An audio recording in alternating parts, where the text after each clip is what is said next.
First contact protocols. The Ascidian research vessel Harmony glided silently through the void, its crystalline hull refracting starlight into prismatic patterns across its surface. Science Director Kelsira stood before the curved view screen, all four of her upper appendages clasped in contemplation behind her slender torso. The silvery membrane across her large eyes flickered occasionally, the only outward sign of her excitement. Director called Navigator Vristel from her control sphere. Sensors have detected unusual energy patterns from the fourth orbital body ahead. The signature doesn't match any species configuration in our database. Kelsira's skin rippled from a peaceful azure to an intrigued violet. Unknown technology. Fascinating. Perhaps another candidate for inclusion in the collective. The Ascidians had encountered 8 spacefaring civilizations during their 5 millennia of interstellar exploration. All eventually joined their harmonious alliance, contributing unique perspectives to their greater society. Plot and approach course, Navigator. Let us investigate this anomaly. The Harmony altered its trajectory. Sophisticated gravitic engines barely disturbed the perfect equilibrium inside the vessel. This was the pinnacle of Ascidian engineering, elegant, efficient, and designed to work in perfect harmony with natural forces. Violence had been engineered out of their biology 15,000 years ago, and their technology reflected this philosophical imperative. 2 orbital cycles later, the Harmony entered the outskirts of an unremarkable yellow star system. The energy signatures had grown stronger, emanating from what appeared to be a vessel orbiting the 4th planet, a rust-colored world with thin atmosphere. Magnify, ordered Kelsira. The holographic display zoomed in on a ship unlike anything in the Ascidian archives. It was angular, asymmetrical, with protruding structures that served no apparent aerodynamic purpose.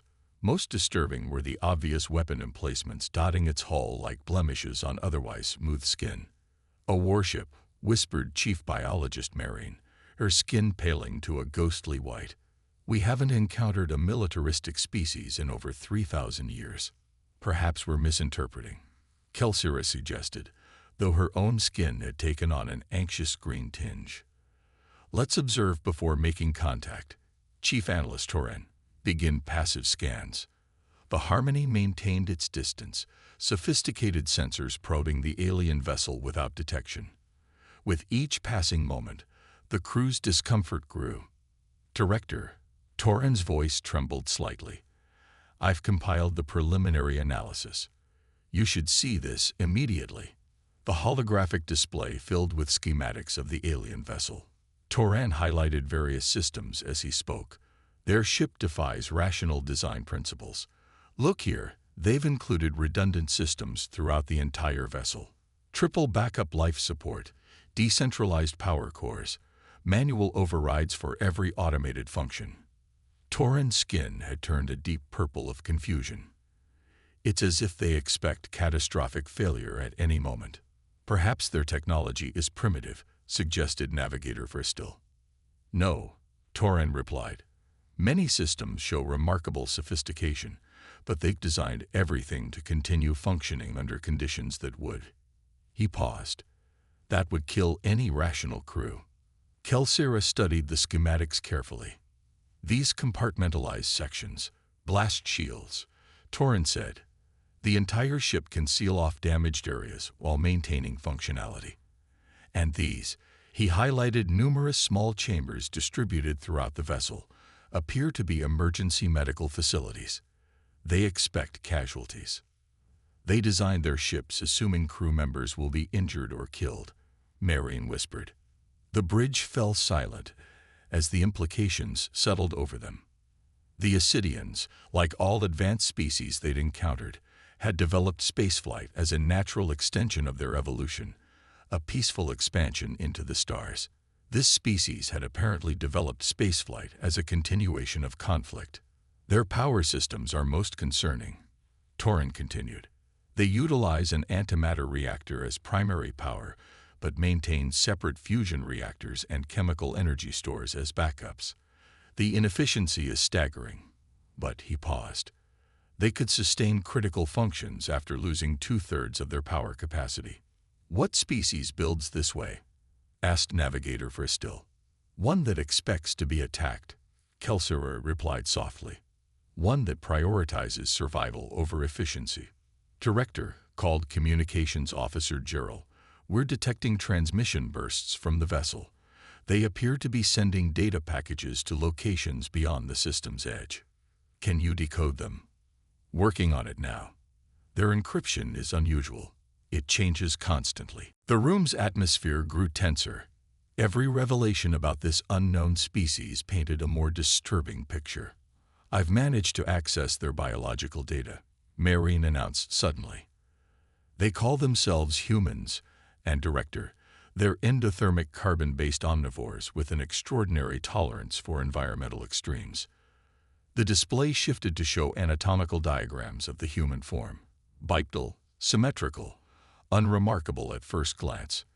They can survive temperature variations that would kill most sentient species, Marion continued, her voice rising with disbelief. They can function after significant fluid loss, continue conscious operation with multiple traumatic injuries, and their healing capabilities are remarkable. But most concerning is their neurochemistry. Marion highlighted the human brain. They appear to produce heightened cognitive function during stress and danger. Their decision-making actually improves in life-threatening situations. "That's evolutionarily backward," objected Toran. "All rational species evolve to avoid danger, not function better within it." "These humans," Marion said, "evolved as pursuit predators on a death world. Their historical records indicate they hunted by literally chasing prey until it collapsed from exhaustion." The implications stunned the Ascidian crew. Their own evolution had been one of gradual cooperation and environmental harmony. The notion of a species that had evolved through persistent aggression was almost incomprehensible. "Director," Gerald called urgently. "I've decoded portions of their transmissions. Their military communications. This vessel is conducting something called combat exercises. They're practicing warfare." Director Kelsira's skin shifted to the deep blue of decision. "We need more information before determining how to proceed. Chief Analyst, continue your scans. I want to understand their capabilities fully." Hours passed as the Harmony observed the human warship. Each new revelation deepened their concern. "Their weapon systems are remarkably diverse," reported Toran.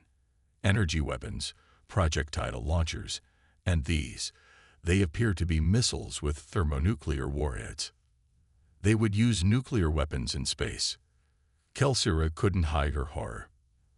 "And their crew complement is extraordinary," added Marion. "Over 1,000 individuals aboard, organized in a rigid hierarchy. But here's what's truly remarkable. They cross-train extensively. Their warriors can perform engineering functions. Their scientists receive combat training. Every human aboard can apparently perform multiple roles." Kelsira stared at the human vessel, trying to comprehend a species so fundamentally different from any the Ascidians had encountered. "Director," Gerald's voice rose in alarm. "They've detected us. Their sensors just locked onto our position." "Impossible," Toran objected. "Our cloaking technology." "They're hailing us," Gerald interrupted. "Audio and visual transmission." Kelsira steadied herself.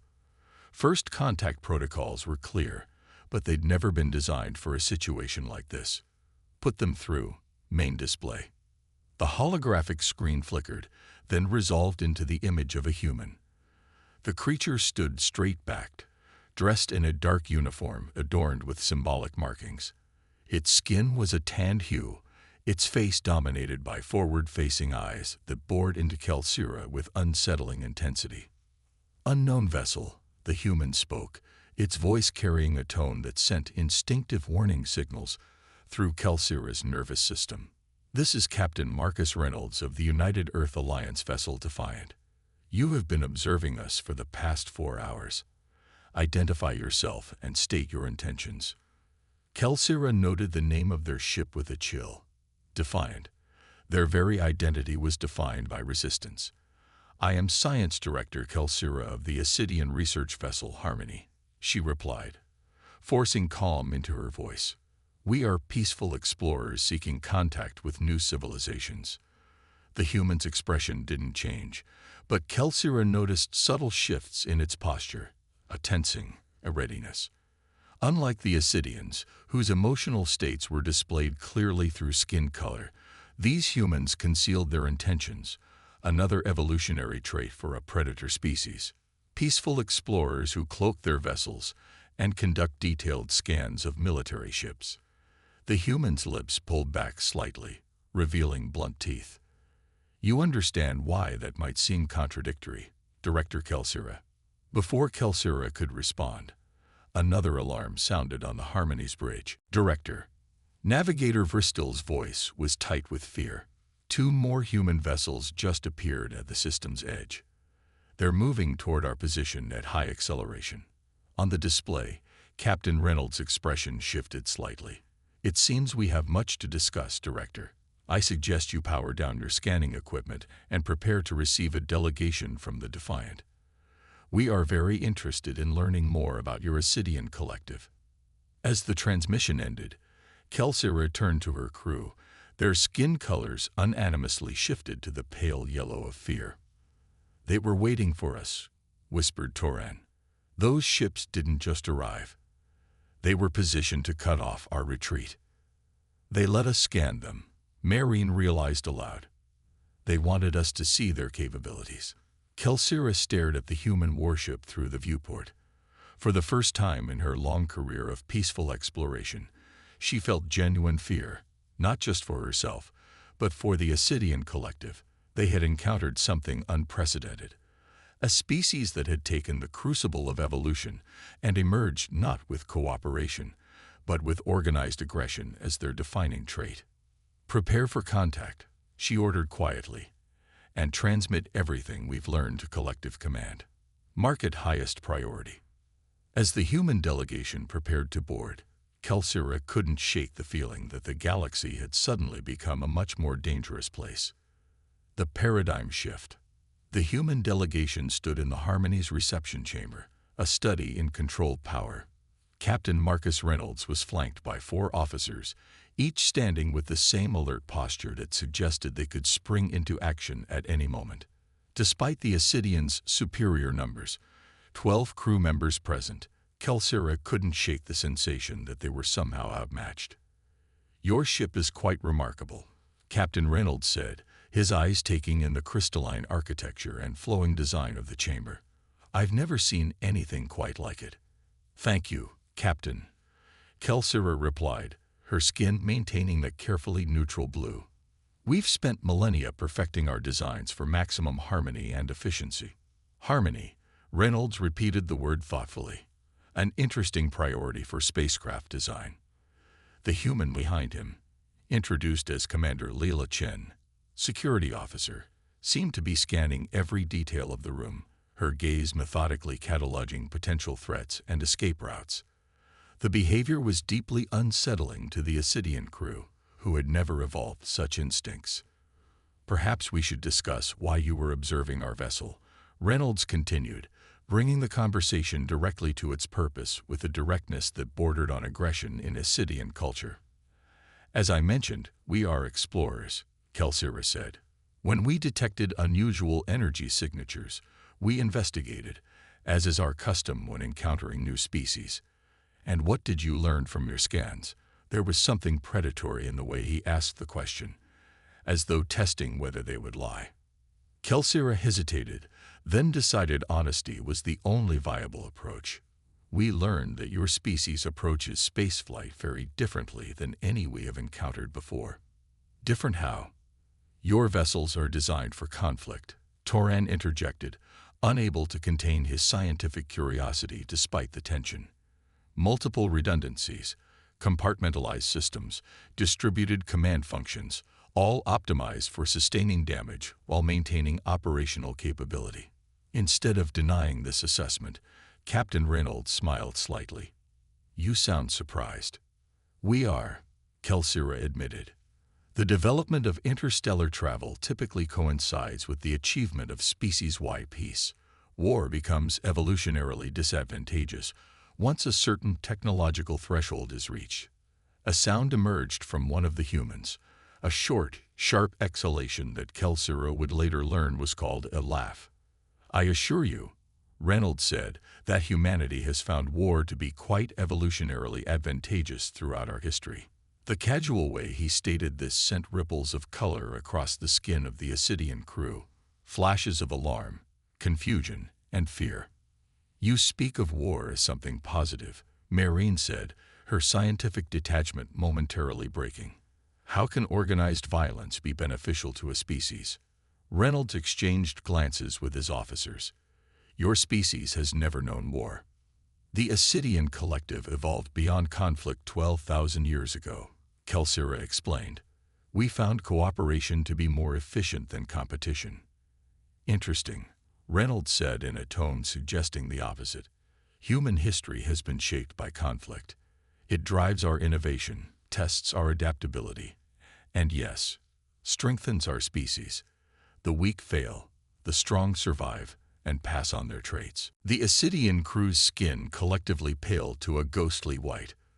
This philosophy was antithetical to everything they believed. "But surely," Kelsira ventured, "once you achieved spaceflight, you recognized the futility of such aggression." Reynolds' expression hardened almost imperceptibly. "On the contrary, Director, the challenges of space exploration only reinforce the value of our approach. Space is unforgiving. It tries to kill you in 100 different ways. Our vessels reflect that reality." "But the inefficiency," Torin began. "Efficiency isn't our primary concern," interrupted one of the humans, Dr. Elena Vasquez, their chief scientist. "Survivability is. Our redundant systems aren't a design flaw. They're a deliberate choice. Perhaps," Reynolds suggested, "we should show you rather than tell you. Would you care to visit the Defiant? A cultural exchange, if you will."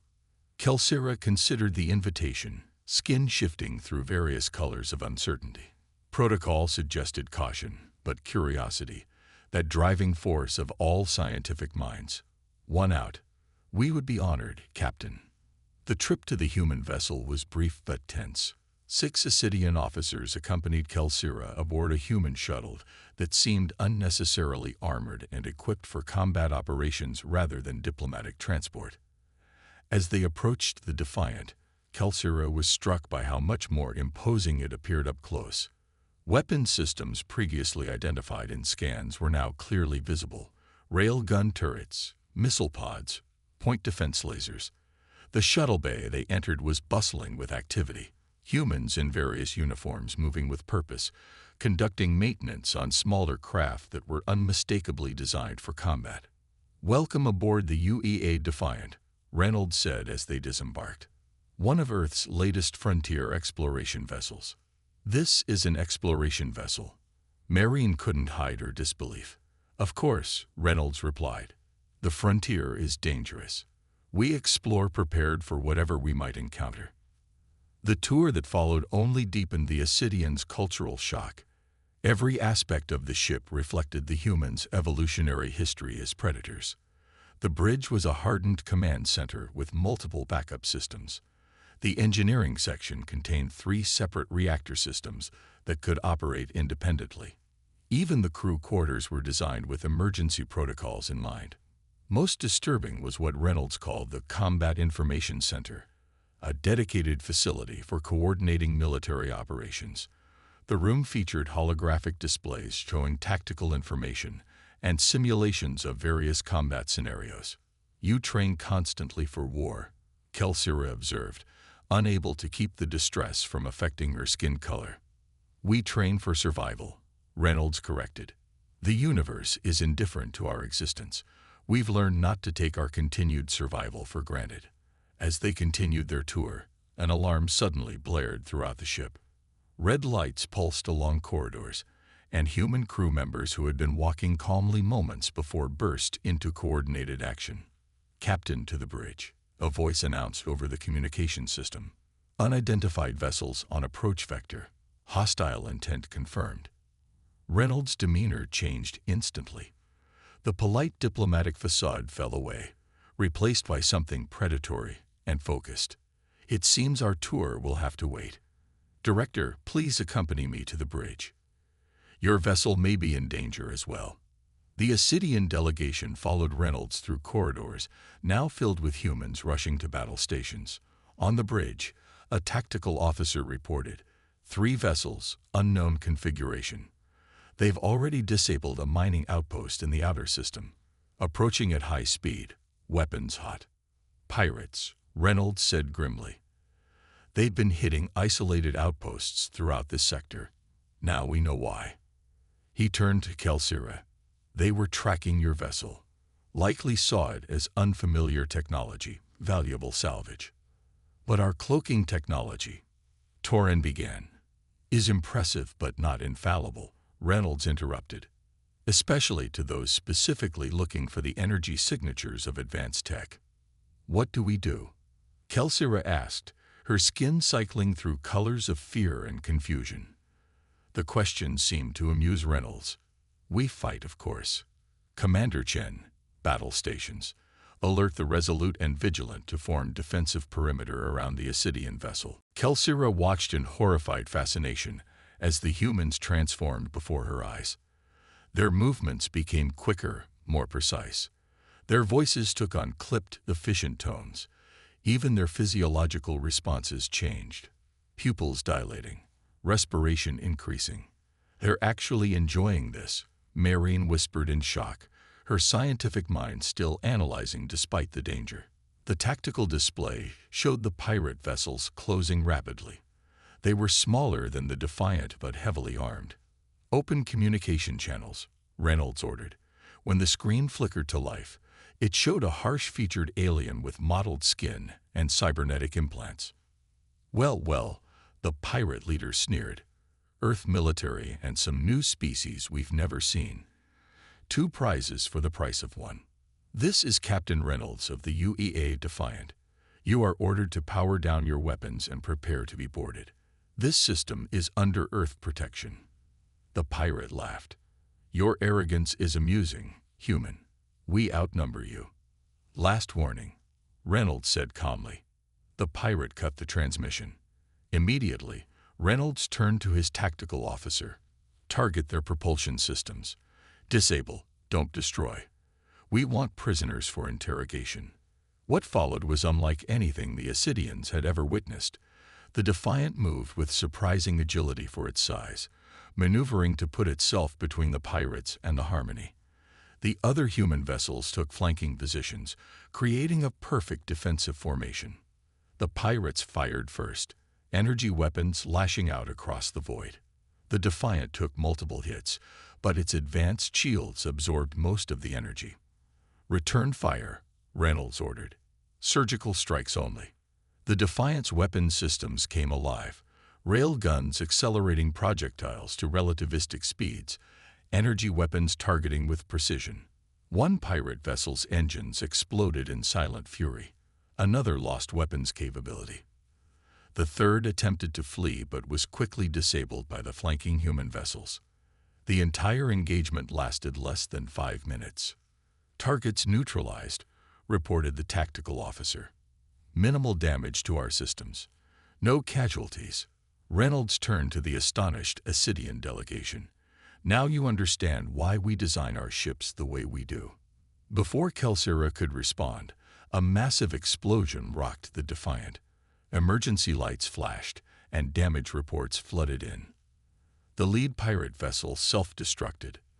The tactical officer reported. Debris impacting across decks 4 through 7. Hull breaches reported. Casualties, Reynolds demanded. 17 injured, 3 critical. Reynolds didn't hesitate. Initiate containment protocols. Medical teams to affected areas. Engineering, reroute power through secondary systems. The bridge erupted into controlled chaos as the humans responded to the crisis. What impressed Kelsira most was not just their preparation for such an event, but how they seemed to function better under pressure. Every human moved with purpose, communicating in efficient shorthand. The ship's redundant systems, those inefficient design elements the Ascidians had questioned, now proved their worth as damaged sections were isolated and functions transferred to backups. Director Reynolds addressed Kelsira calmly despite the crisis unfolding around them. Your ship should withdraw to a safe distance. We'll handle the cleanup here. But you're injured, Kelsira protested. Our medical technology will be gratefully accepted, Reynolds finished with surprising grace. It seems we both have something to teach each other today. In the aftermath of the battle, as Isidian medical experts worked alongside human doctors to treat the injured, Kelsira found herself in Reynolds' ready room, discussing the implications of their encounter. Your response to crisis is remarkable, she admitted. I've never seen anything like it. Reynolds smiled slightly. It's who we are, Director. Humanity climbed from the mud of a death world by facing threats head-on. We didn't just survive our evolution. We conquered it. And now you bring that same approach to the stars. Is there any other way? Reynolds asked. The universe doesn't care if we live or die. The only thing that matters is our will to survive. As Kelsira prepared to return to the Harmony, she realized that the Isidian collective would need to fundamentally reconsider its understanding of galactic civilization. For millennia, they had assumed that all advanced species would follow a similar evolutionary path, from competition to cooperation, from violence to harmony. Humans had defied that assumption entirely. They had brought their predatory nature to the stars, not as a flaw to be overcome, but as a strength to be embraced. Most disturbing of all, their approach had proven effective against threats the Isidians were ill-equipped to face. The collective must be warned, Torrent said as they departed the Defiant. Not warned, Kelsira corrected. Informed. The humans aren't our enemies. They protected us at risk to themselves. Then what are they? Marion asked.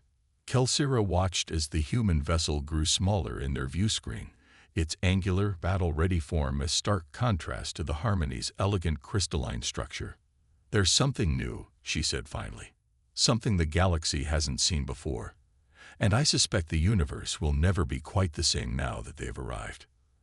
As the Harmony prepared for its journey home, reports were already spreading throughout nearby systems. Tales of strange, aggressive aliens who built ships for war yet used them for protection, who thrived in chaos and danger, who bore scars as badges of honor rather than marks of shame. The Galactic Isidian Collective had never feared other species before, had never needed to. But as Kelsira composed her report, she wondered if perhaps a little fear, a little of that human readiness for adversity, might serve them well in the new galactic order that was surely coming.